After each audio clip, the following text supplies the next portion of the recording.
First of all, since you're wearing your mask, go ahead and tell me what you told me before this interview. Okay. Do you want me to take it off for just a second so people can see? This is me without a mask. Thank you. So you're wearing a mask I am. because, just go ahead and tell me yes, what you because told me. we are at the art market in Bentonville, Arkansas, and as you can see, there are a lot of vendors around here. My husband Steve and myself are two of them, and it is a requirement to wear these masks. So, you are a career artist and have been for how long? Well, professionally since 2005. And by professionally, I mean that is my income. Yeah. So, what was it that triggered you to make that decision? Well, I'd always done art on the side. My previous life, I was a speech pathologist and a teacher. And I'd always done art on the side, and my husband had started doing art, and we were able to hook up with some great interior designers for some industrial projects.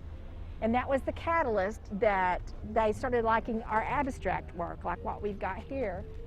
So I thought, well, I'm going to give this a try. I'd always wanted to do it. I'd done it, and I was ready and our children were grown. Mm-hmm.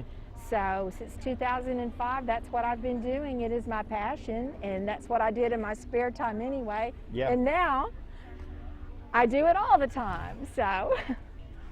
That's awesome. So, Yes.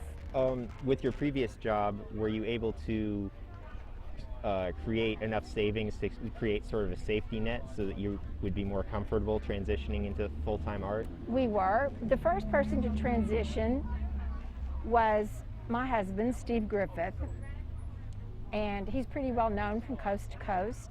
He was a psychotherapist, and he created art as a hobby, Mm-hmm. and he also used art therapy with all of his clients that are in many of his different venues. And he started, many of his colleagues said, you really should do this. And this is what he wanted to do in the first place. He started out as an art major. People said, you can't make a living at that. Yeah. So, and logically, he did do great psychotherapy for a long time, and then he thought, well, I'm going to try this. And he thought, if I can sell enough art to match my salary, then I'll stick with it. If not, there's plenty of need for other psychotherapists, Yeah. even to this day.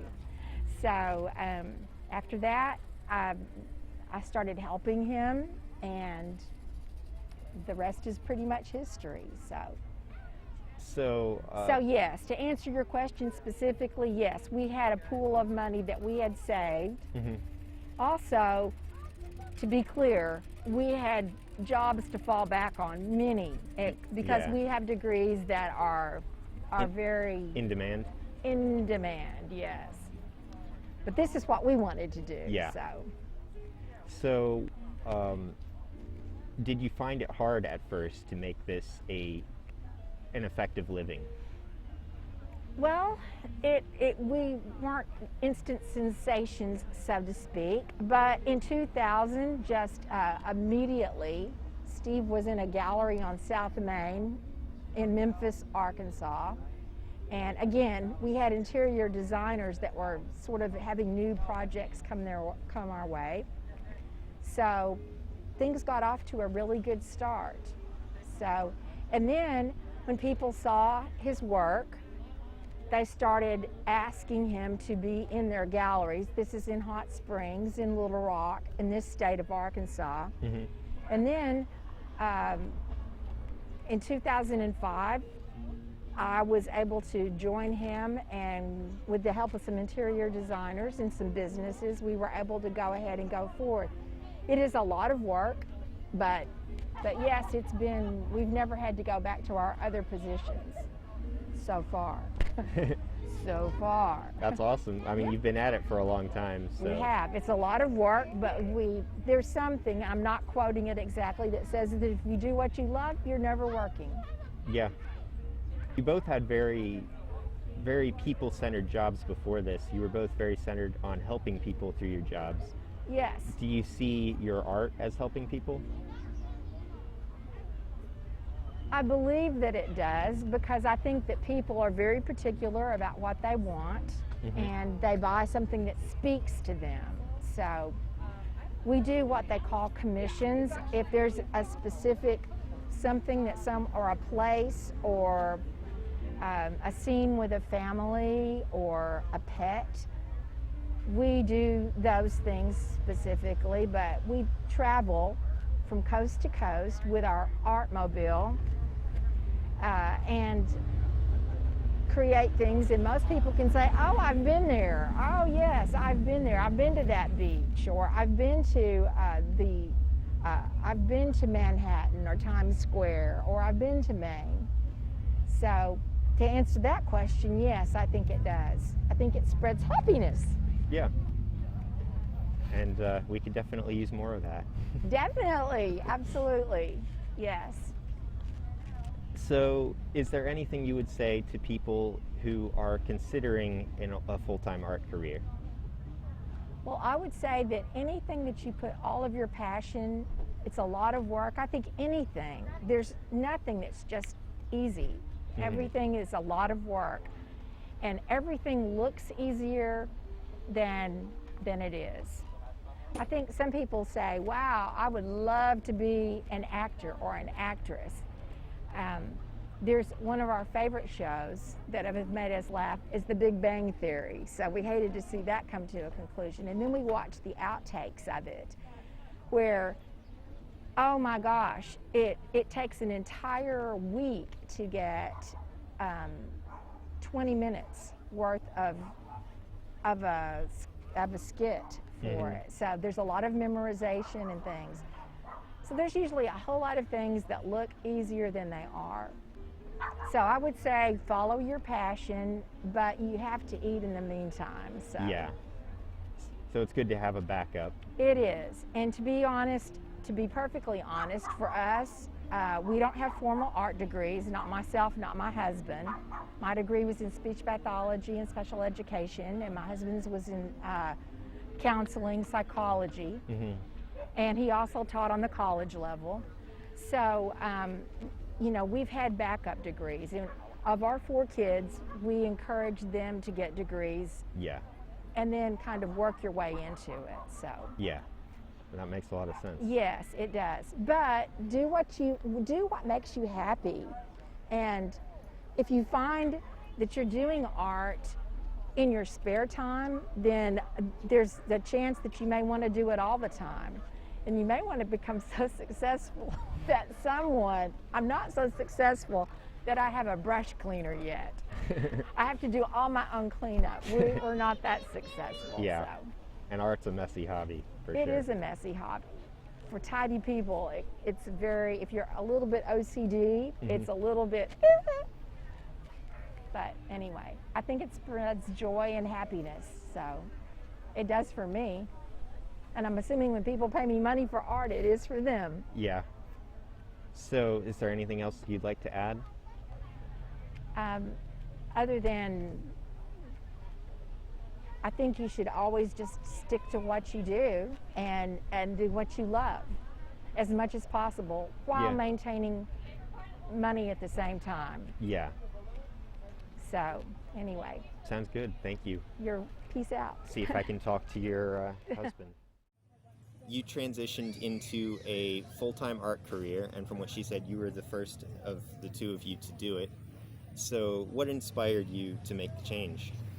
Well, I think, you know, you're kind of born an artist. I've always done artwork of some type or another, and I started college as an art major, and that lasted a couple of semesters or whatever, and that kind of didn't work for me. I got into with some art professors that I think wanted you to paint their vision or create their vision rather than encouraging your own. Yeah. And then it's also very discouraging because everyone said you can't make a living as an artist. So Yeah. I swapped off to something else. I moved to the psychology field, and I like that. It's very interesting. And so I ended up, I have about 8.5 years into psychology education, and then I worked for almost 15 years as a psychotherapist, and I got just burnt out doing it, just depressed or whatever. So I naturally went back to what I liked and started doing artwork.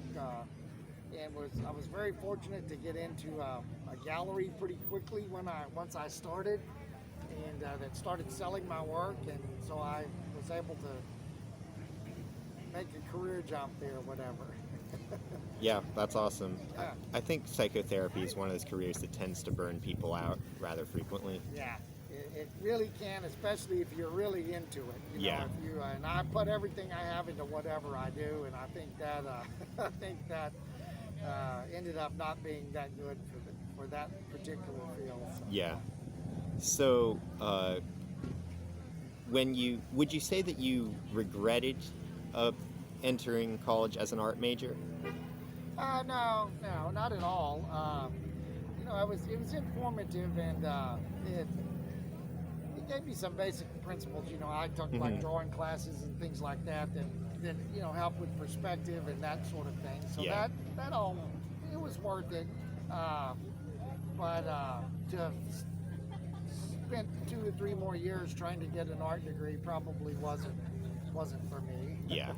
Yeah. Yeah, you can teach techniques, but you can't really teach art. Yeah. So it works well for some folks. Didn't seem to work for me. So yeah. So, did you have a hard time shaking off all those times people had told you that you can't make art into a career? It took a little while. Fortunately, the first year I closed my practice, I actually made more money selling art than I made in my practice that year. I had a really good year. The second year after that took a nosedive and had me thinking maybe that wasn't a great decision or whatever, but it took a while to kind of get it balanced out or whatever. So, yeah, not too many regrets really of any kind. That's awesome. Do you ever miss being a psychotherapist? Ever so often, and about the time that I think, hey, maybe I'd like to open my practice back up or whatever, I get a telephone call, usually from a relative or somebody, and after about an hour of listening to, then I realize why I don't do that anymore. So, yeah. So, what would you say to somebody who's considering a full-time art career? To believe in yourself. Don't let anybody else tell you what you can or can't do. I've lived off a paintbrush for over 20 years now, and I've made a nice living, and I've been all over the United States, created art anywhere you can be. I've met unbelievable people, from presidents down to celebrities, musicians, sports stars that have bought artwork or whatever. So if you can create from put your own passion onto the canvas, then it'll find a connection with someone. There's no doubt about it. So it's some things are easier to sell than others, but I do some of almost every kind of art. I do a lot of impressionism, but I also do a lot of abstraction. Like abstract behind these, one of my pieces or whatever, abstract pieces. So I get to paint a lot of what I like to paint. I also paint some of what I'm pretty sure I can sell. Yeah. Next week to keep paying the bills. So, Yeah, I'm sure you have to do that sometimes. Yeah. Do you ever get burnt out doing art, especially when you feel like you have to do art because it is your living? Sometimes. There's always things to do. So if I lose the inspiration to create from a point of passion, there's lots of other things to do. I stretch canvas, you frame up art. There's a lot of other things to do other than just painting every day. So I try to never pick up a paintbrush unless I feel inspired to do so. Okay. And I've learned that over the years. Spent some time wasting a lot of paint with things that just didn't work, and I really didn't have my heart and soul into it or whatever. Yeah. Yeah. And it's hard to make a painting work if you just don't have. Yeah. Yeah. Yeah, it really is. So basically, if you're getting burned out, change it up. Yeah, change it up. When we travel, we go somewhere, we find new inspiration, whatever. So we travel all over the United States. I don't know if Vivian told you, but we have a toy hauler travel trailer. And so the back is designed to haul motorcycles or four-wheelers or something. We don't have any of those. We just made it into a mobile studio. So we literally take it all over the United States, and we can set up and create artwork anywhere that we're at. So That sounds amazing. yeah. So if you travel around enough, nature will inspire you. We've been asked, is your work inspired by nature? Or does nature inspire? So certainly, there's even abstraction. You're looking at color combinations. There's somewhere out there that all the colors come from, all the ideas come from. Yeah. Is there anything else you'd like to add? Art's a wonderful thing. I think it's a basic connection with human beings down at a core level, and my encouragement for kids or whatever is don't let anyone ever tell you, not what you can't do. Yeah. So, yeah. Well, thank you. I understand perfectly if you don't, but would you mind letting the camera see your face for just a second? Oh, you mean with the? Yeah. Yeah. Thank you. Yeah. All right. Yeah.